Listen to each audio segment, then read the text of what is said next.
BAHO TV online. Ishakiro ry'ubutumwa bwiza. Reka dutangire kuri ApolIinaire. Imyaka 50 niyo twavuze ariko muri ko murahimbaza. Singoma mbinyo sigaje byanze bishikira. Mugabo hamwe no mwazayi tubwire muri ya yindi 35 maze muri gikorwa aho mwahereye naho mwageze byo dufata umwanya munini. Mugabo kuri bike maze kubumva ko iyo muko muravuga aho mwaciye kugira ngo mwongeze uno munsi hari jambo rikunze kugaruka ni guhura. Murakunze kuvuga uburyo mwahuye bwa mbere na mbere na Kristo, uburyo mwahuye na Mutama Ndaruhutse, uburyo mwahuye na Nikiza David, uburyo mwahuye kandi bwakorana na Pastor n'abandi batandukanye, kugira ngo muvuge amajambo makinya kunaguye ngo tubwira uko guhura ico byakoze kugira ngo mushoye kwa muri ApolIinaire kabona Imana uno munsi kumbura n'ikindi kintu kimwe canke bibiri byatumye muba ico muri uno munsi. Yego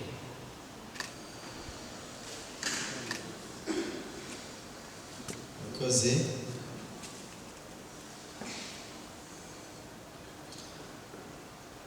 amahirwe ya mbere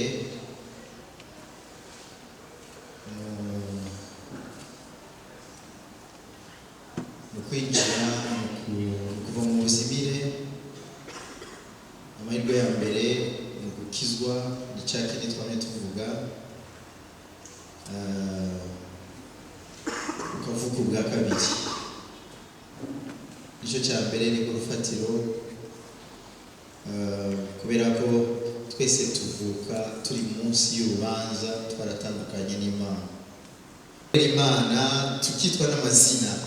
yaba bishop n'ibiki byose, apotre n'ibiki byose, profete, ariko utavutse ubwa kabiri. Ibyo rero nibaza ko riba risanganya rikomeye cyane umuntu ashobora kugira isanganya riruta gukoroka mu ndege cyane isanganya riruta yandi masanganya yo kwibaza gukora ivy'Imana, kuvuga Kristo ataho mwahuriye utamuzi. Icya kabiri nkiri kuri icyo ndashima Imana ko nagira amahirwe yo kwakira iyo ngabire y'agakiza nkiri muto, mfise imyaka 16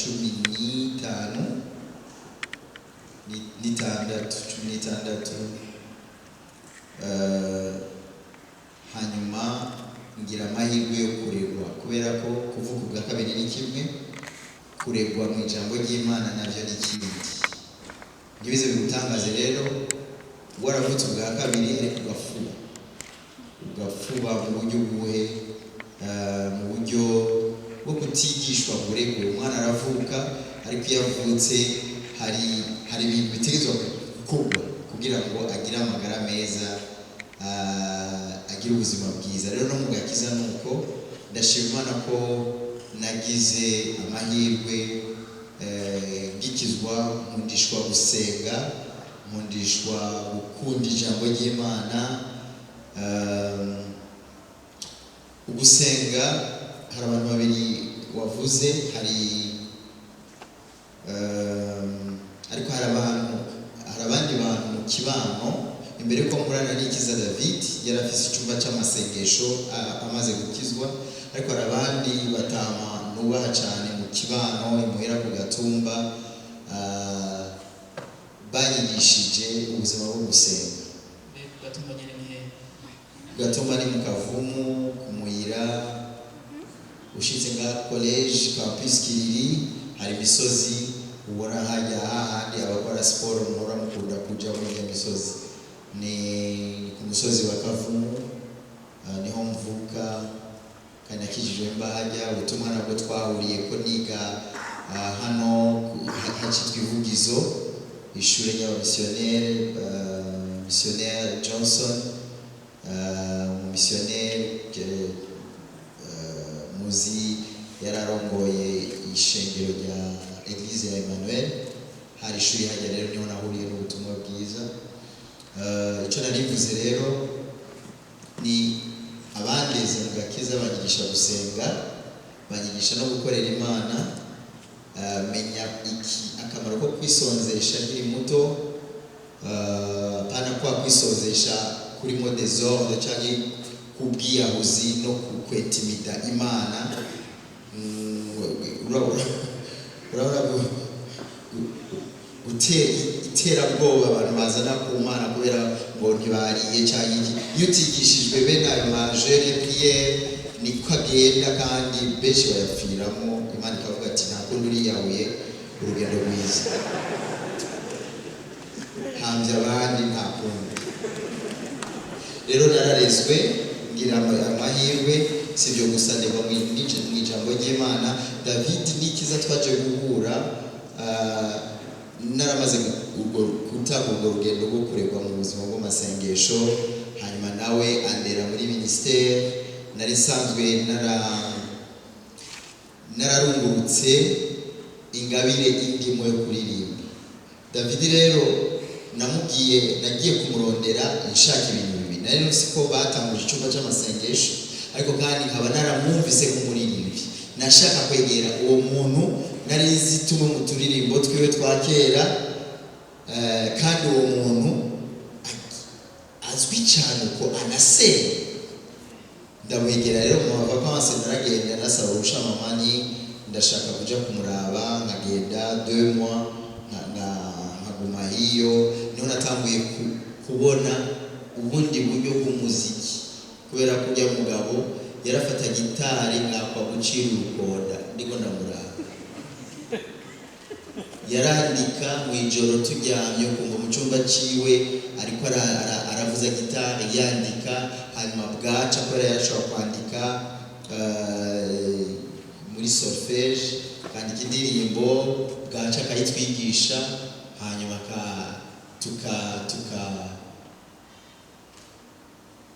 tukatangura kuzikoresha uko yaragira ingendo z'ubutumwa bwiza. Uwo ni Nikiza David, Nikideo. Mu nyuma rero David ndaruhutse, pasteur yakwigendera David ndaruhutse, yumvise amakuru y'icyo cyumba kirongowe na Nikideo, agira amatsiko kuba yari umuntu akunda ijambo ry'Imana. Aravuga ati ivyo vyumba ntawo bimenye, kuko hari amakuru menshi y'ivyumba abantu benshi babizimiriramo.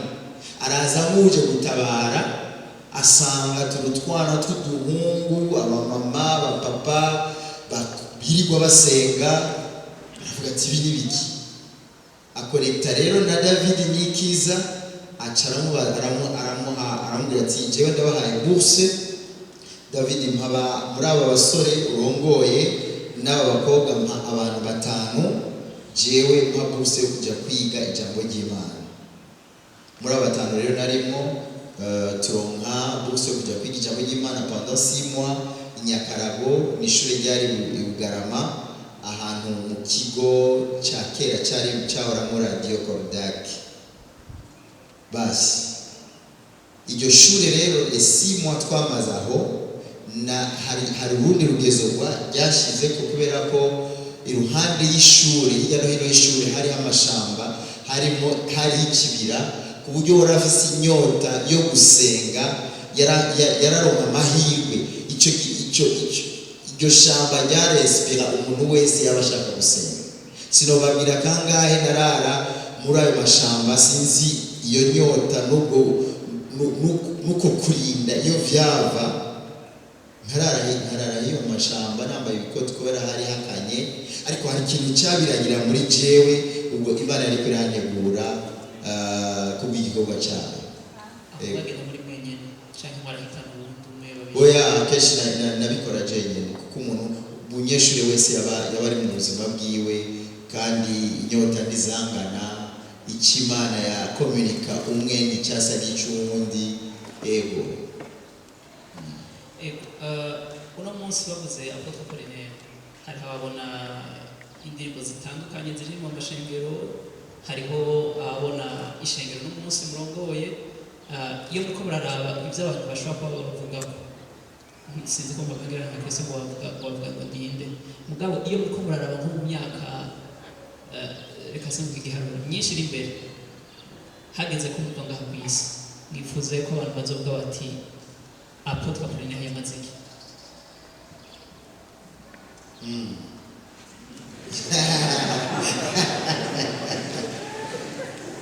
kuko icyo kibazo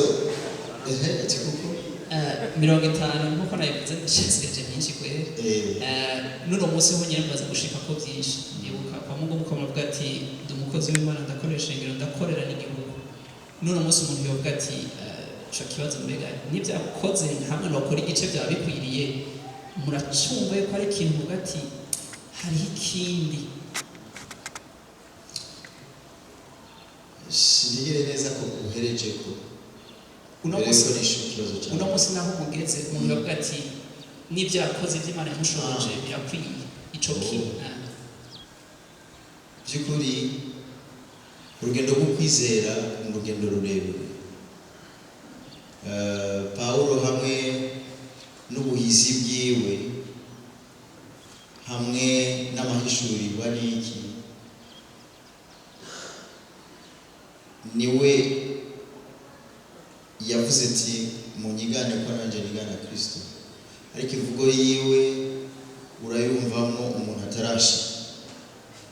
umuntu agisatira umuntu adahazwa n'amahishurirwa yamaze gushikako avuga ngo ndashaka kumumenya ndacafise inyota ndaramiriza sivyo rero nta hantu muri urugendo rwo kwizera Imana nini nta hantu umuntu ashobora gushika ngo nta bindi gikeneye jewe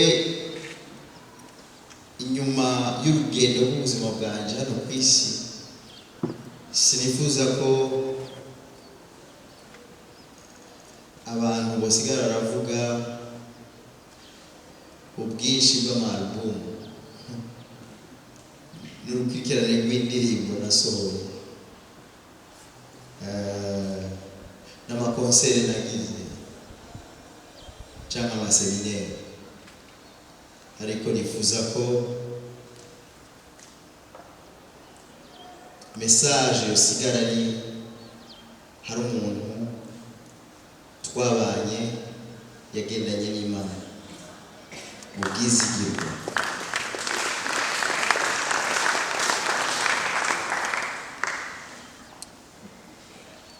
yarafise inyota yo gukura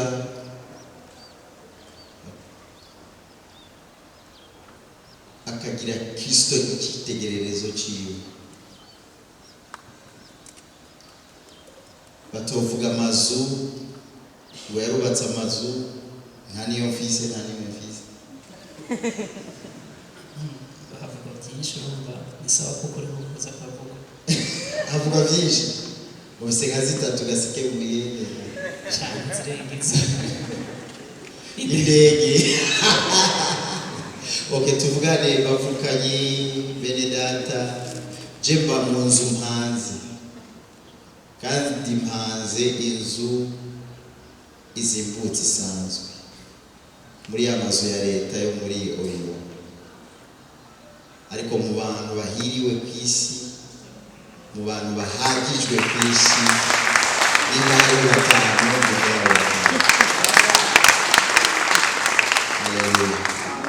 urabona n'akagore kanje ko gaciye gatwenga nta muhari gafise pawe urumva mbega nuko kugira inzu ari bibi oya hageze wozigira zikaba na 10 Fabrice kandi returu yiwe muyongereza gerageza mugwane naryo Fabri navuze ko ijambo rimwe rikunze kugaruka turiko turumva Intahe ya Apotre ari guhura yahuye na kana kabikagira ico bifashije kugira ngo ushobore kugera hageze n'umunsi Fabrice muri byinshi tumuzi hariho yuko yatanguje Heavenly Melodies yarengeye kuba Burundi raba Rwanda raba Kenya munsi ni Afrika harimo kandi yuko yagera mu bashaka atandukanye iyo ico kintu bakivuze ikibazo gikunze kugaruka ni mbega ni kubera yoba afise uhamagara apostolique aba mwishengero n'Imana igaca vyihutira ko muhamagarira ahandi sinzi ko abatwenze nibo babajije ikibazo canke ko bari kubera mwishengero kanaka ashobora kuba hari ikintu kibaye mu mwumvikana ikibazo kigaruka ngaho kubera iki uko wavyuka uno munsi kumva uri mu mwishengero kanaka uriko urafashanya n'abakristo bawe ejo ukaba uri muri utaba ahantu ikintu gikunze gufata abatari bake kwiha umwanya wo kuruhuka kwanza ishengero kubera ko utaba muri ico gihe kuko ico ndakibajije nibaza ko nababajije ikibazo kiri muri ico kintu kumva yuko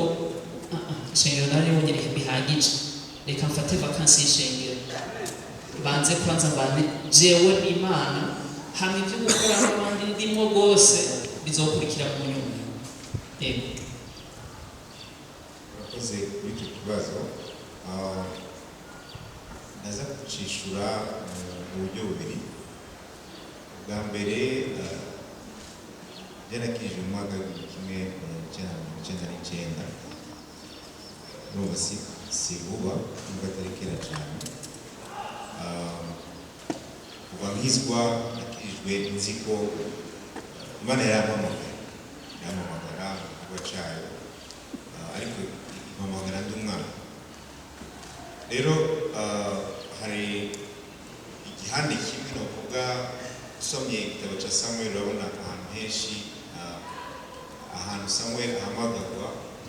akitaba utari mu rugendo rw'umuntu wese hari ahantu ukora amakosa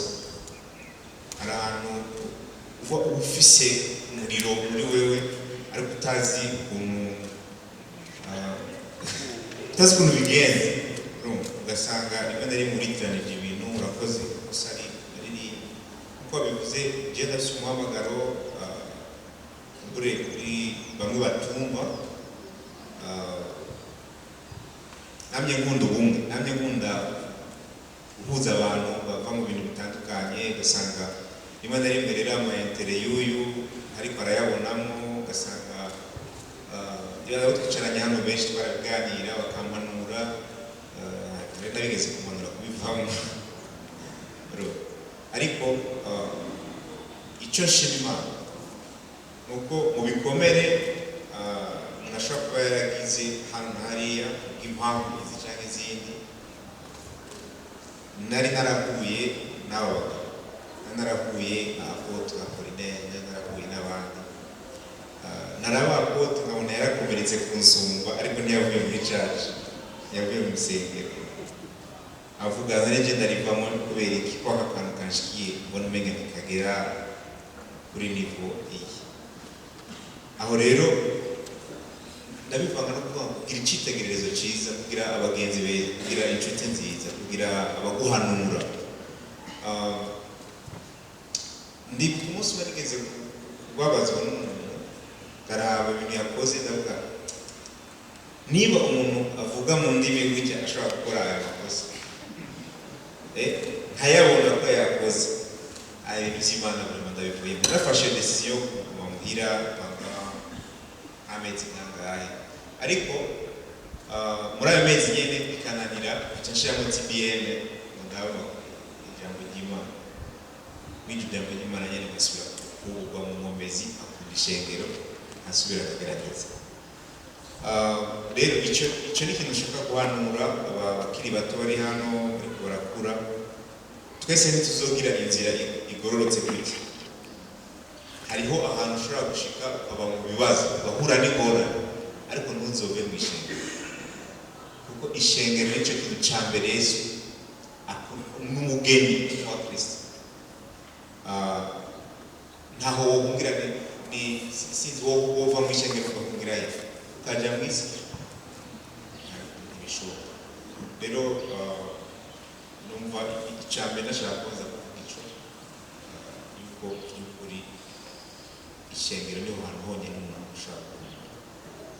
ndashima Imana rero kandi kuri ibyo byose n'uba naraciyemo byagiye biranyubaka byagiye birankuza byagiye biranyigisha uyu munsi ndabivuga nta soni, ndabivuga nta Dudu yabaye amashanyarazi rimwe gusa nta shwa yari afise.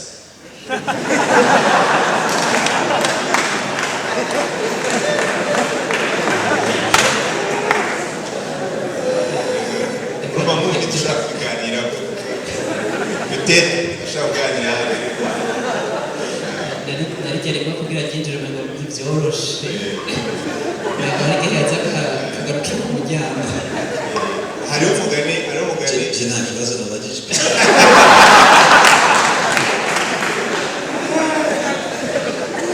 baca mu kirundi ngo iyo urinze ubona imbwa gutotsa ubuhanza ngo yamenye inzugi nyinshi. Urumva ivyo ni ibintu Imana umuntu wese arahari Imana yendera gucisha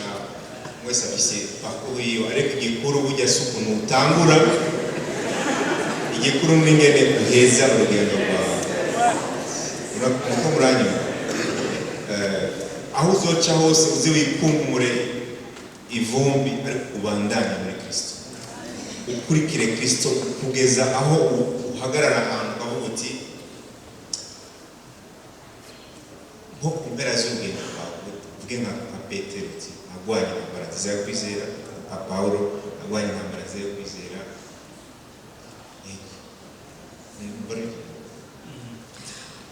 Dudu ikibazo cy'uko mu kibazo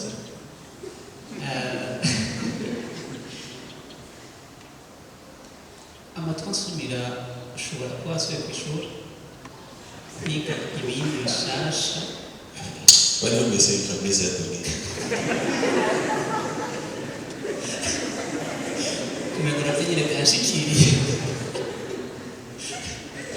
none kumengo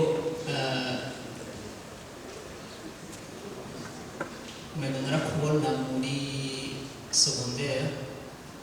hari ahantu bacana kubona ndibuka ndi kuko sinari kure cyane, ndibuka ni mu ishure hari mwisha twari dufise amasaha byakunda guhurirana tugaca twumva akantu k'agafurite kari karavuga hanze, mu nyuma niho nagiye kumenya uwaba ariko arakavuza, karaturyohera turiko turiga vraiment kavuza neza, kaba kakavuga neza, biraza kutubwira uwari karakavuza Flinte eko umwironge kandi umenga amashuri yagiye guhera urahimbaza pahetse ayisumbuye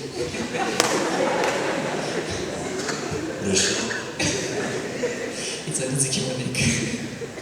Ibibazo bibiri, amashuri uri kuriga uno munsi hariho icyo apfana n'igikorwa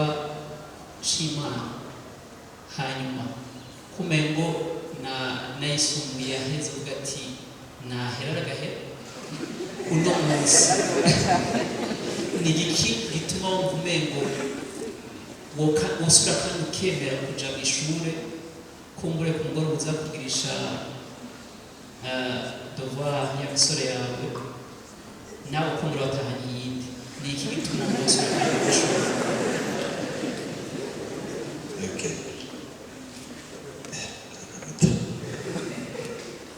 amatwara gusigura kabisa.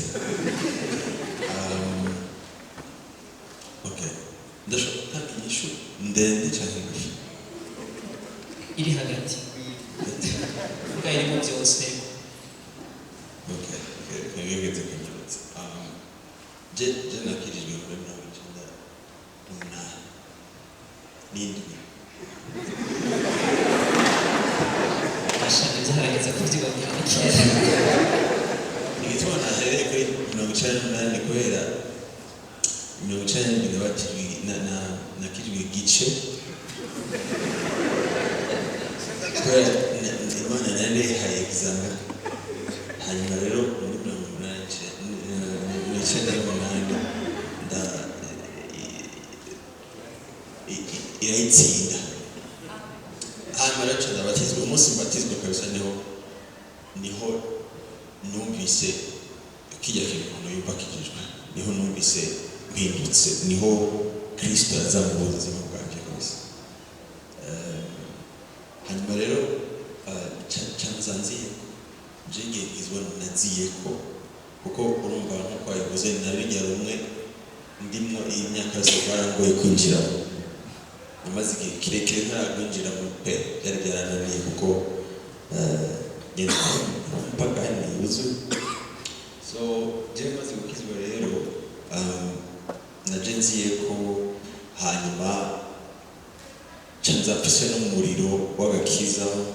n'umuriro wo gukorera Imana ko nakijijwe nsanzwe ndi umuririmbyi wa sekira ntabyo mwari muzi kakabone n'umukontampore wanje wa vrai umuzoze kakabone jewe nuko ntakoze mu video ariko nari umuririmbyi kuri centre de jeune Kamenge aririmba sekira yuzuye neza hanyuma rero maze gukizwa nkizwa n'umuriro mwinshi canza nzanye uko kuririmba mu shengero campera ngaho rero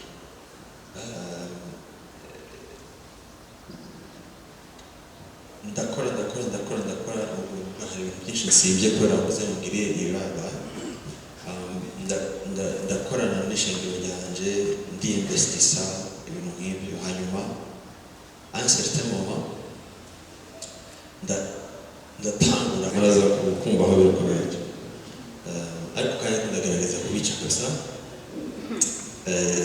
nsanga nkwiye gukunda umwe nkwiye kugira vuba pana nkunda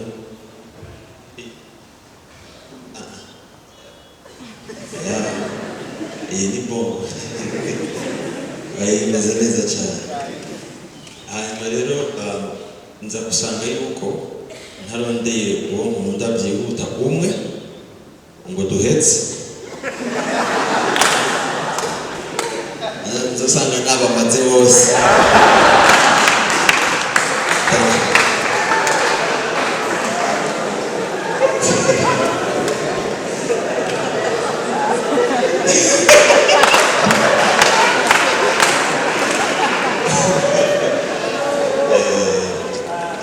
kubera vrema twarakundana cyane rwose n'abakobwa bose icyo gihe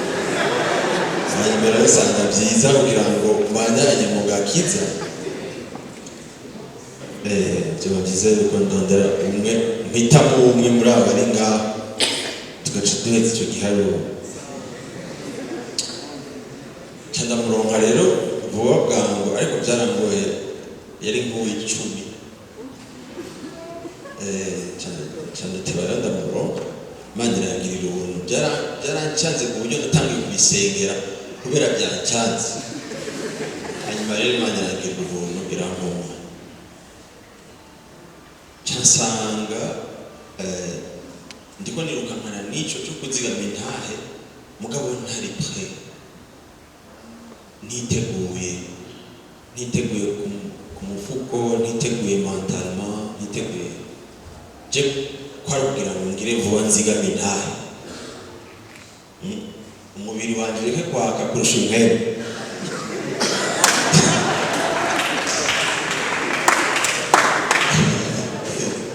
kuko urumva nigisha lundi vendredi iwacu murayizi yariyo nari umuvuga butumwa nari umuririmbyi nigisha abagikizwa inyigisho z'urufatiro abagikizwa nari umukozi w'Imana temple yanjye nari ndani ngaba mfise ibibazo n'abantu hanyuma rero nabwirizwa gutorera inyishu icyo kibazo byihuta rero mugabo ndabijyamo ntari ready ntiteguye hanyuma nsanga ngize ikibazo direct n'amaresponsabilité azanwa n'urugo ngira ngo murabitahura eba nako kanya ntari kwizibiriza heze uburyohe bwapfuye guhera ibibazo by'uko ntari niteguye gutangura kumfatisha nabyo donc aho mvuye ku ishuri muri Afrika y'Epfo kwiga kandi ibyo naserebye ko mpejeje amashuri yisumbuye ntusubire kumbeshe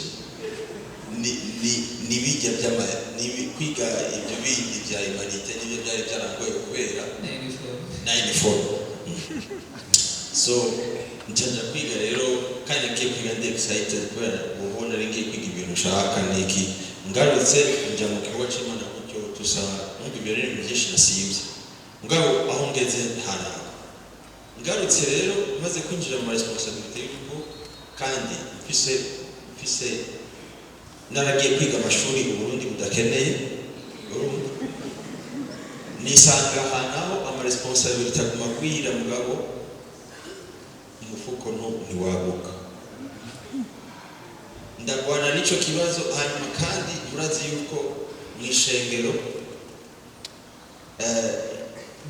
amafaranga baguha bayita soutien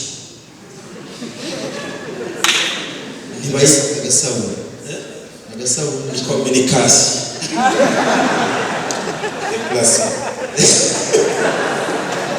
tushobora kwita salaire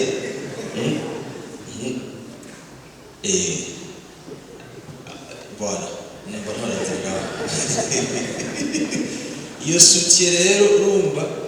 soutien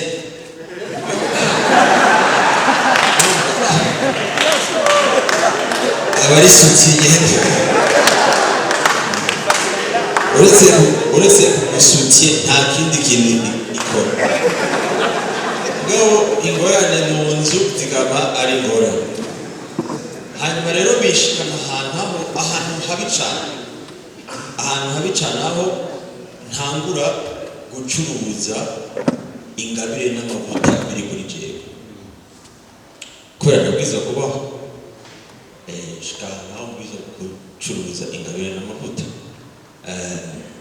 hamwe usigara uvuga ubutumwa ukimarayo n'amara akavamo kugira ngo umuntu afashwe acahaguruka azira acumite ibihumbi 10 bwati wameza gito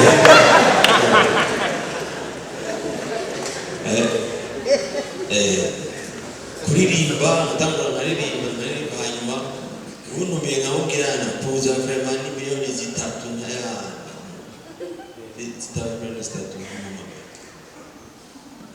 ibintu nk'ibyo ngene byinshi aho usanga uri kurabikora express nyene kuko wowe none biva rero mu muhamagaro biva mu gukorera Imana hanyuma rero bija muri biashara ndayibayemo nk'imyaka 3 nk'ibiri ndavuga ni shaje naraguye kabisa genda umunyabyaha kandi ibintu ntabihagaritse impera yanjye ni iyi nyene nzoba nahejeje nuko rero nahagaritse mba mu gukorera muri church